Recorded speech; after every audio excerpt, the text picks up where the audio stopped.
Testing, testing. 1, 2. Right. New tape recorder, new beginnings. Regions Beyond is back in business. Mental note, be more careful when interviewing witnesses. They might just get mad and throw your tape recorder out of a third-story window. Now, I'm still holding on to the hope that one day I'll encounter a genuine paranormal experience. Because there's just too much in this world for there not to be something on the other side. Now, I admit that 80 to 85% of the hauntings that I investigate are hoaxes and pure hooey, and the other 10 to 15% are too inconclusive to mean anything. But I hold out for that last 5%. Maybe someday. Right now it's all about winnowing wheat from chaff, so to speak. A mental note, buy food for Samhain. He gives me the evil eye when I get him the dry cat food. Back to the more expensive wet cat food, I guess. Cats. They must have been demanding prima donna familiars to the witches of yore. Alright, back to business, Emma. Enough talking about your cat. It's a fresh start. Case number 001. The dead pilot. Not now, Salon. Mommy has to work. And I already fed you 3 treats today. Preliminary case notes. Interesting stories coming from a small town named Bamford. I'm hearing reports of sightings of a revenant aviatrix out in a farmer's pasture. An undead pilot, to be less grand about it. The locals claim that it's the tortured spirit of a woman who crashed her Cessna into the pasture and died a dozen years ago. No given reason why she should return, which is odd because often these tales, they're backed by motives of unfinished business or vengeance on behalf of the undead. Not necessarily in the folklore, but in the modern urban legends, they often provide a reason why the dead return. Enough witnesses to generate passing interest from the local media. This could be worth investigating. In the folklore, revenants were settled, shall we say, by cutting off their heads and ripping out their hearts before burning the remains. Well, let's hope it doesn't come to that.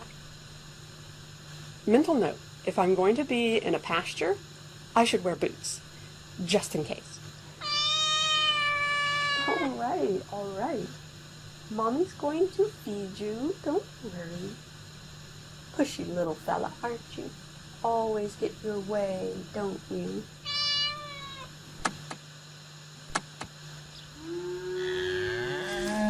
Great, so I'm here in Bamford, in Don Brummel's pasture, where the pilot went down.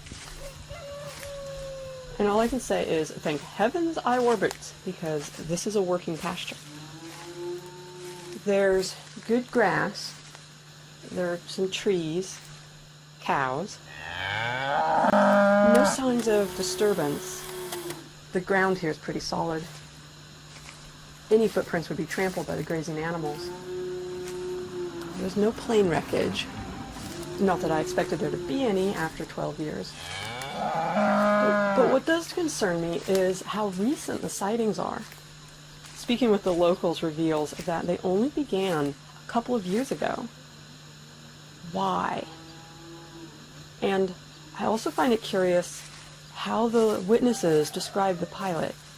They use words like zombie, corpse, shuffler, walker, things like that. Well, that suggests a being more solid than spectral. There's the Brummel farmhouse. I want to hear what they have to say about it. Oh, and before I do, I should change shoes. Ew.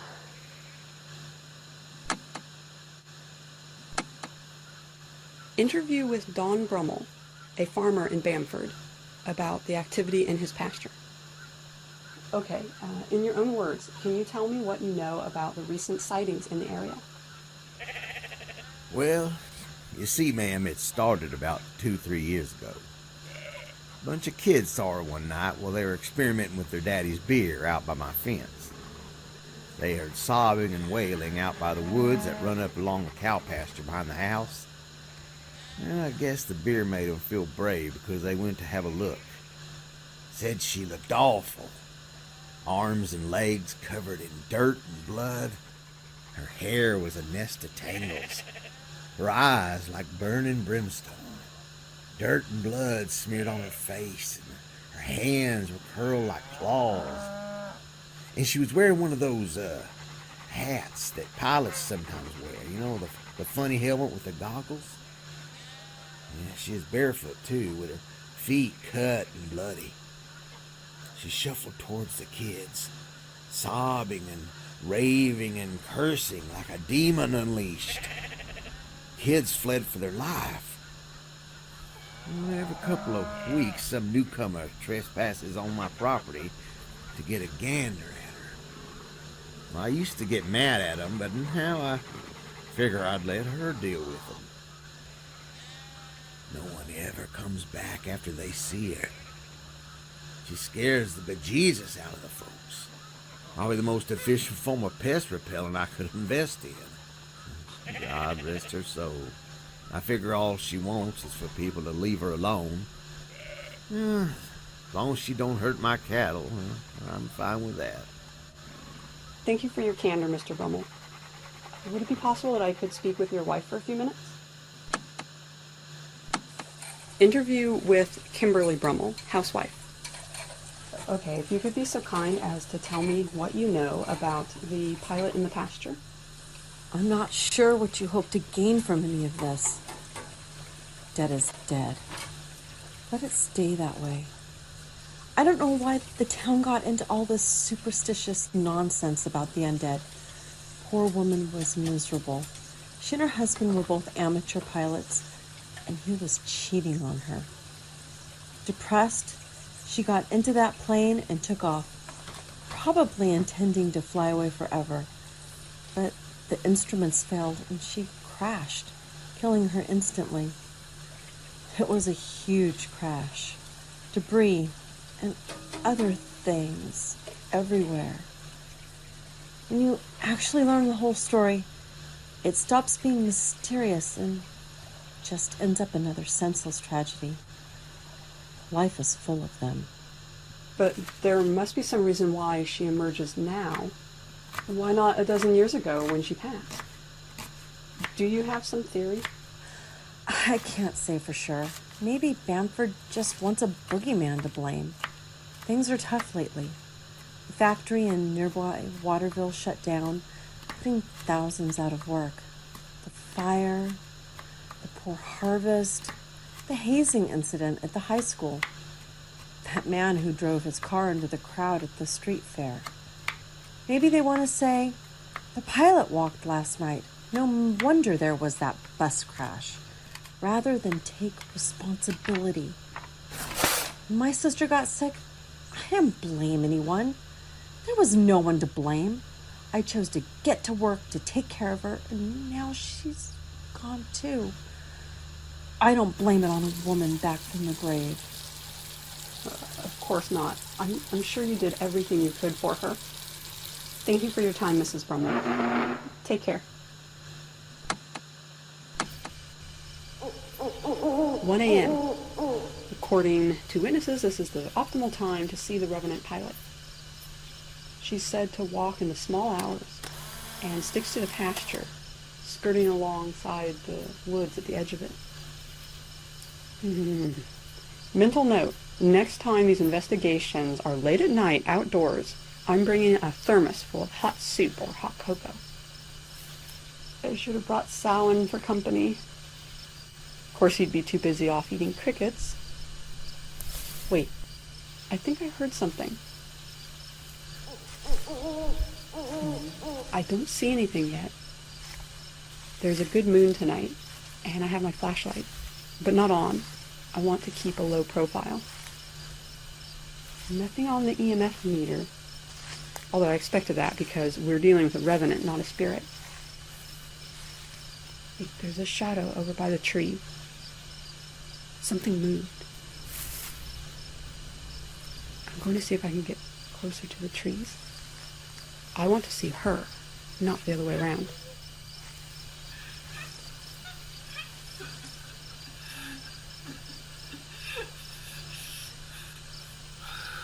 I hope my tape recorder is getting this.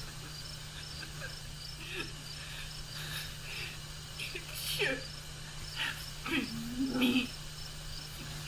You should have taken me. It should have been me.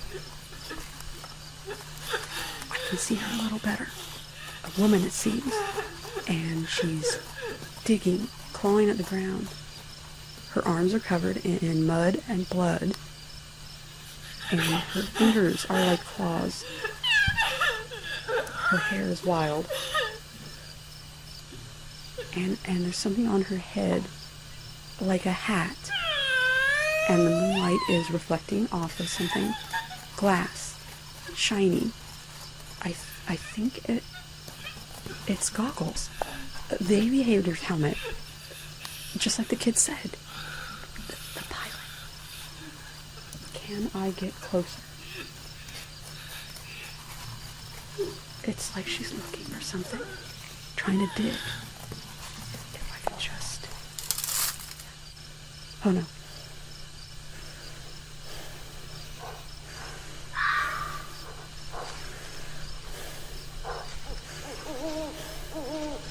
Oh God.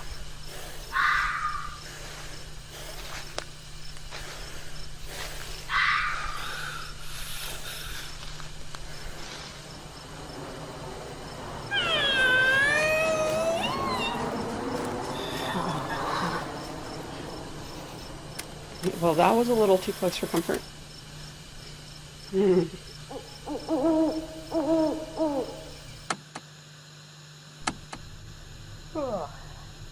Not much to show for last night, other than a near heart attack.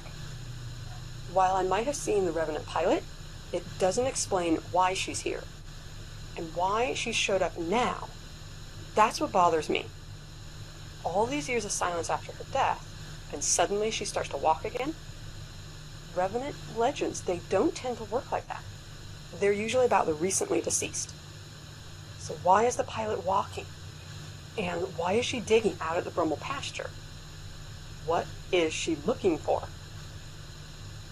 There's an emerging theory about how new catastrophes can awaken old ones, a kind of spark that brings the past trauma back to the surface.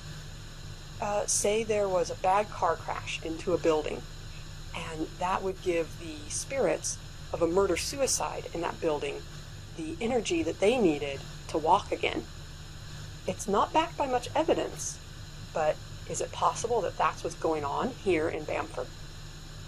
Mrs. Brummel did say things were hard lately.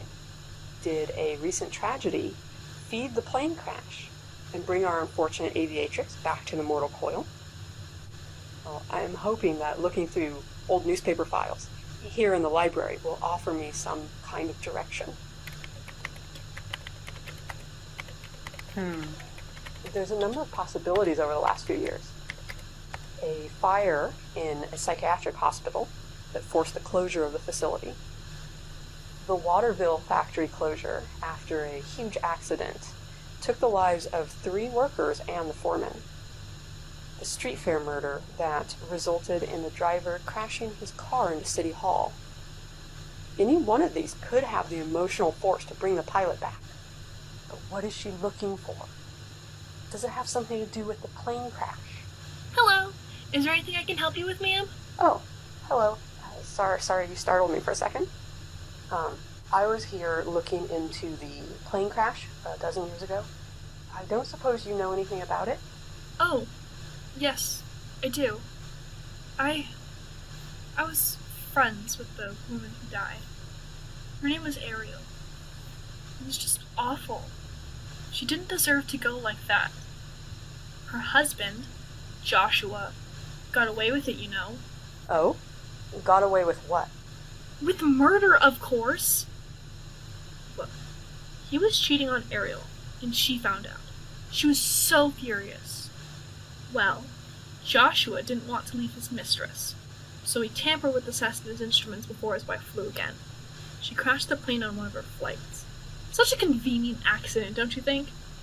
Most of the evidence was destroyed in the crash.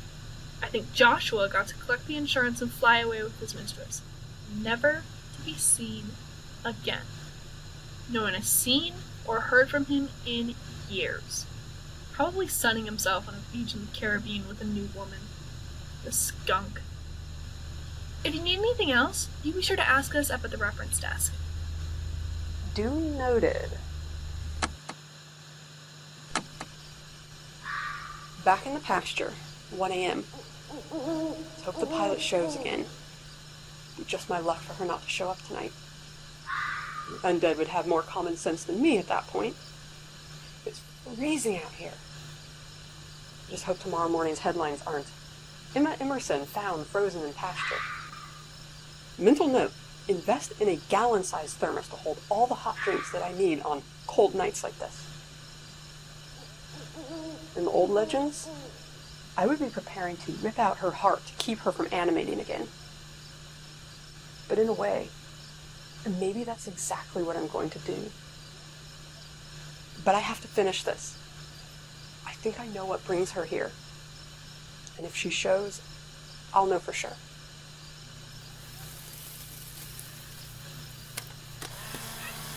Right on time.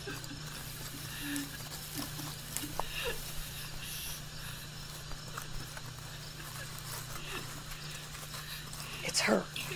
I see face and hands. They're covered with mud and blood. Aviator's helmet. And she's digging in the exact same spot as last time. It's like she knows that this is the spot where the plane went down. That's the only conclusion that makes any sense. I'm going to get closer. If I'm wrong and something happens to me, I hope somebody finds this tape and knows what to do.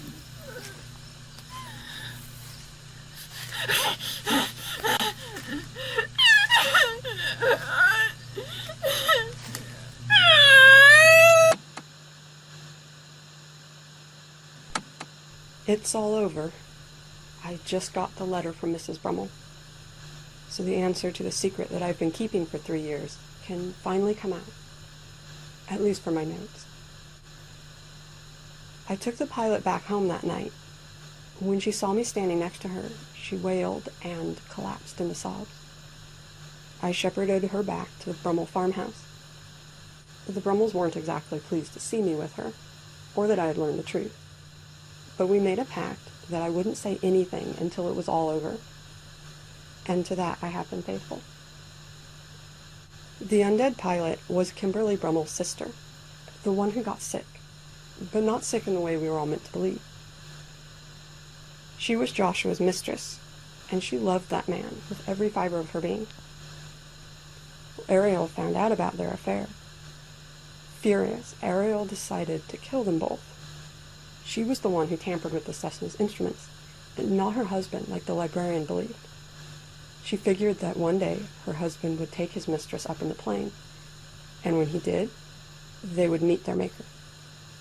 But Joshua decided on an impromptu romantic gesture for his wife, possibly out of guilt about the affair. He blindfolded her as a surprise and put her in the plane. By the time Ariel realized what was happening, it was too late. They were in the tampered plane. It crashed into the pasture, killing both husband and wife instantly. The crash was so great and extensive that their bodies were not identifiable. But their plane was. And Mrs. Brummel's sister saw the whole thing happen. She was at her sister's when she saw the plane plummet into the pasture. She recognized it and watched as her lover crashed into the ground. It destroyed her mind with grief. She was hysterical, digging through the wreckage, trying to save Joshua. She was able to recover his aviator's helmet, and she kept it all these years. But she never fully recovered from that horror. The Brummels admitted her to the private psychiatric hospital to give her the best care. And that's why, for nearly a decade, everything's been so quiet. The story kept changing, or faded from people's minds. They all thought that Joshua just ran away with his mistress. Only the Brummels knew the truth. And then there was the fire at the hospital that shut it down. Kimberly went and got her sister and brought her home to care for her. but she was too far gone, too deep in her grief and illness to ever fully recover. She had developed a habit of wandering out late at night. She would wear her lover's helmet and relive trying to dig him out of the wreckage that she still saw in her mind. She was desperate to save him. She would relive that nightmare over and over again. Poor woman. Don Brummel admitted to me that he was the one who invented the story of the revenant to keep his sister-in-law's privacy intact. When those kids spotted her, he needed an excuse for who the woman was. So he researched in the library and found legends about revenants, corporeal beings who return from the dead. He needed to account for a flesh and blood person out there in the woods. So he sprinkled rumors about the pilot, creating a myth around her. He gave his sister the gift of anonymity. No one knew who she really was. They figured that the story would keep her safe. No one would hurt her. When I saw her that first time, she was scared off by the sound of the plane flying overhead. Salt in the wound, you could say.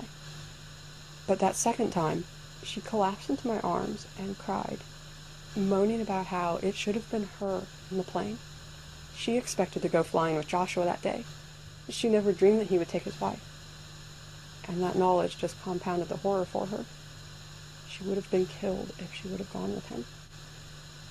Anyway, it's all over. Mrs. Brummel said that her sister was indeed sick. Cancer. They were using the story to give her some peace and quiet and dignity before she passed away. No one would think of her as a homewrecker or a madwoman, better a spooky legend that wasn't even tied to her. She was allowed to live the last few years of her life without bother. No one hurt her. She died yesterday morning, surrounded by family and totally at peace. I hope she is.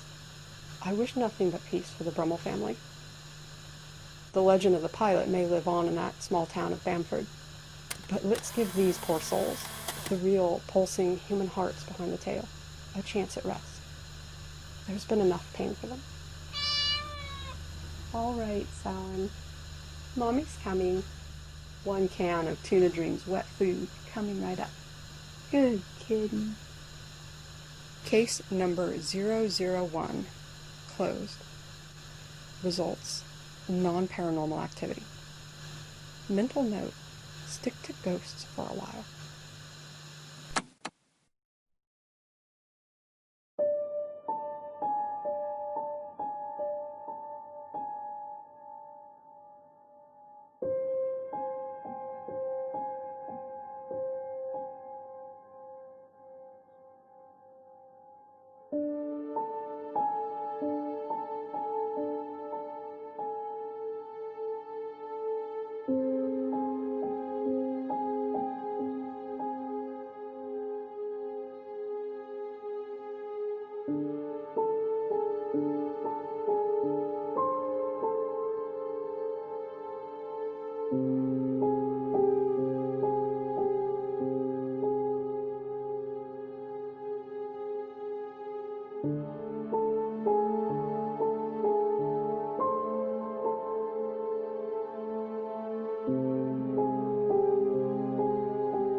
I don't feel too well.